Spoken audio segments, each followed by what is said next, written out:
다음으로 나오시는 또 우리 입학사정관님께서도 좋은 정보 여러분들께 전해드릴 텐데요. 박수 부탁드리겠습니다. 예, 반갑습니다. 입학을 담당하고 있는 사정관 조희권이고요. 기본적인 정보를 좀 드리도록 하겠습니다. 입시가 고등학교 졸업할 때는 어느 정도 아셨다가 한 3년이 지나고 나면 이제 가물가물하고요. 또 3년이 일단 지나고 났으니까 입시 제도나 환경이 좀 많이 변했습니다. 그러니까 우리 대입자 전형은 수시에 뽑는, 즉 이제 9월에 모집을 하고 그다음에 이제 합격자 발표는 이제 12월에 나는 상황인데, 일단 일정을 좀 아셔야 됩니다.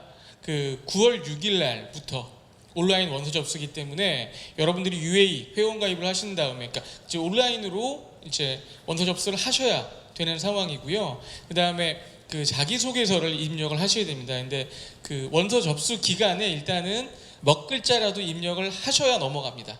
그래서 온라인 결제를 하신 다음에 11일까지 수정 보완이 가능합니다. 그 다음에 여러분들 이제 서류 제출이 필요합니다. 이제 재직을 증명하는 거라든지 이런 서류들을 11일까지 방문하거나 우편 접수를 해야 되는데, 그 소인 같은 경우에는 그 11일까지가 아니라 그 금요일까지 소인이 있어야 되니까 그 날짜를 확인하셔서 늦지 않도록 이제 제출하시면 되고요. 발표 같은 경우에는 이제 1단계 합격자 발표가 11월 20일, 그 다음에 면접이 12월 1일 일요일 날 오전입니다. 그래서 지금부터 여러분들이 이제 붙을 수 있으니까 그 일요일 날 그 이제 오전 일정은 비우시기 바랍니다. 이제 여러분들이 이제 지원 자격인데요. 대충 다 아실 텐데 다시 한번 짚어드리겠습니다. 이제 특성화 고졸 대입자 전형 같은 경우에는 선취업 후 진학이기 때문에 일단 여러분들이 특성화 고등학교를 졸업해야지만, 그러니까 일반고 학생들, 특목고 애들 지원 못합니다.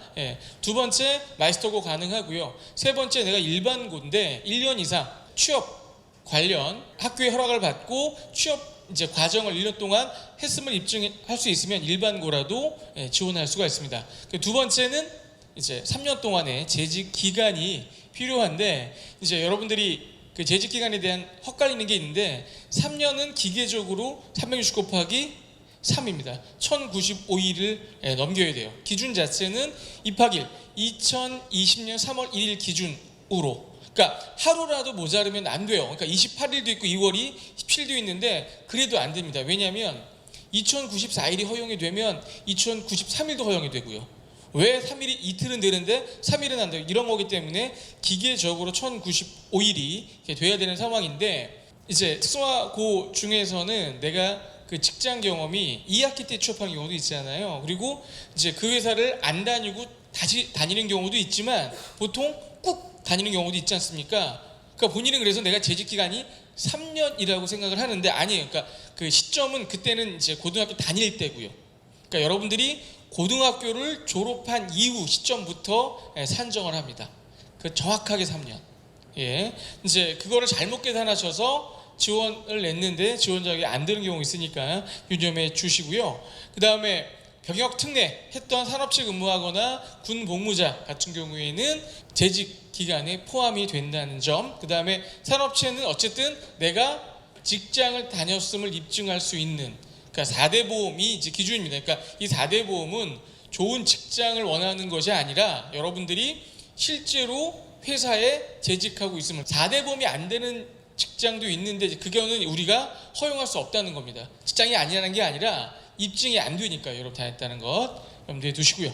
그 다음에 이제 여러분들이 고용보험, 피보험 이행 내역서에서 그걸 띄워야 되는데, 일단 그 재직기간 3년에 해당되는 사업장 명칭, 그 다음에 내가 직장을 다녀서 보험했다는 자격 취득, 그 다음에 현재인지 아니면 상실인지, 그러니까 2개 직장을 다녔게 되면 그것들이 다 있어서 합산해서 3년이 돼야 되는 거고요.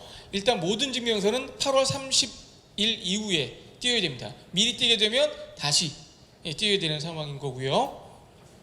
그 다음에 의무복무 해당자, 그러니까 군인을 했다는 사망들은 이제 초본에 그 이제 군필이라든지 기간이 나오기 때문에 이걸 이제 내시면 됩니다. 자, 이제 전형 방법은 1단계 서류 평가를 한 다음에 3배수를 저희가 선발하고요. 그래서 1단계 성적 70과 면접 30이 들어가서 일단 1단계 성적이 많이 들어가긴 하지만 특성화 고졸 대입자 전형 특성상 1단계 성적이 3배수 아이들은 되게 촘촘 한 경우이기 때문에 면접에 대한 그 중요도도 굉장히 높다는 점 알아두시고요. 이제 여러분들이 좀 헛갈릴 수 있는 게 정원 내와 정원 외로 이제 지원을 하셔야 됩니다. 이거는 대학이 무슨 어떤 특별한 이유가 있거나 아니면 정원 내외로 들어왔을 때 뭐 전형 방법이나 평가 방법, 그다음에 뭐 들어온 다음에 나머지 요소가 다른 게 아니라 동일한 전형인데, 대교육 이 대학 교육을 이제 관장하는 기관에서 정원 내외가 기준이 있으면 이것들 따로 뽑으라고 공문이 내려와서, 그러니까 불가피하게 뽑는 거예요. 근데 여러분들은 이제 어쨌든 지원을 할 때 구분해서 지원을 해야 돼요. 내가 정원 내를 지원하든 정원 외를 지원하든. 근데 뭐가 더 유리하냐? 이거는 알 수가 없어요. 복불복입니다. 그래서 충원도 그 내에서 하기 때문에, 그래서 따로 경쟁률을 보여드리는 거예요. 보통 이제 경쟁률 자체가 한 명 뽑는 데는, 대통상 같은 경우에는 차이가 3배가 나는데 의의가 있지 않아서 갑자기 이걸 보고 한 명 뽑는데 지원을 되게 적게 하고 여기 많이 할 수도 있긴 하지만, 어쨌든 이제 이러한 차이가 있다는 점들은 알아주시고, 여기에 따라서 다른 전형 방법이 이제 제공되거나, 졸업한 이후에 정원대가 더 나한테 되게 유리하거나 무슨 가산점을 주거나 졸업할 때 꽃다발을 주거나 하지는 않고요. 동일한데 이제 행정상 그렇게 구분해서 선발할 수밖에 없는 구조입니다. 일단 이제 경쟁률은 6.7대 1, 7대 1 정도가 되고요. 그 다음에 충원 합격들이 이제 한 50% 정도가 나타나니까, 내가 이제 최종 합격에 이름을 확인했을 때 이제는 안 되나 보다 라고 할 게 아니라, 한 절반 이상이 이제 중복 합격을 하거나, 아니면 막상 내가 이제 그 시험을 보고 면접까지 통과해서 붙었지만 이제 여러 가지 사정이 여의치가 않아서 등록을 하지 않는 경우도 있거든요. 이제 충원 기간 안에 여러분들이 이제 그 예비 번호를 부여받고 내가 될 수 있음을 조금 이제 기대하셔도 될 것 같습니다. 자, 이제 평가 요소는 4가지 요소인데요. 학업, 전공, 인성, 발전 가능성, 학생부 종합 전형의 일반적인 형태로 뽑습니다. 근데 이제 학업 역량은 내신만을 얘기하는 것이 아닙니다. 그러니까 여러 가지 여러분들의 의지나 이런 것들도 보는 상황이고요. 일단 이제 작년과 다르게 자기소개서 양식이 좀 바뀌었는데요. 첫 번째는 가장 중요하다고 생각하는 본인의 가치관, 개인적 자질에 대한 쓰는 거고요. 두 번째, 여러분들이 고등학교 때 어쨌든 3년 이상이 되긴 했지만, 기본적으로 이제 입시라고 하는 건 고등학교를 졸업한 학력을 가진 사람들을 뽑는 거기 때문에, 여러분들이 이제 고등학교 때 이제 어떤 활동이나 뭐 여러 가지 경험들이 있는지에 대해서 특별한 그 구성은 없어요. 그러니까 내가 학업에 대해 쓸 수도 있고요. 여러분 동아리라든지 혹은 다른 활동들, 혹은 자격증 취득이라든지 이런 거를 활동한 것들을 다 기재할 수가 있습니다. 세 번째는 이제 여러분들이 지원 동기인 거죠. 왜 내가 이 학과에 지원하려고 하는 것과, 그 다음에 여러분들이 졸업한 이후에 3년 이상의 기간 동안에 어떠한 노력을 하고 자기 개발을 했는지에 대한 여부들을 기술한 거고요. 4번 같은 경우에는 여러분들 생각을 많이 했을 거예요. 앞으로 이제 근데 만만치가 않습니다. 그냥 대학생들 이렇게 직장을 갖지 않아도 공부하기가 쉽지 않은데, 여러분들이 이제 앞으로 어떻게 이제 병행을 할 것인가에 대한 여부. 그러니까 중요도를 보게 되면 뭘로 알 수 있습니까? 글자 수. 그러니까 우리가 보려는 게 어떤 건지. 그러니까 내가 비록 이제 고등학교 때 질풍노도의 시기를 겪거나, 아니면 이제 친구를 잘못 사귀어서 혹시 학업이 약간 좀 불안정했다 하더라도, 여들은 이제 졸업한 지 3년 이상 되는 사람이 지원하기 때문에 그 시기에 어떤 활동을 했고 어떤 노력을 했고 내가 어떤 계획을 갖고 있냐에 대한 여부까지도 확인을 하니까 그걸 보시면 될 것 같습니다.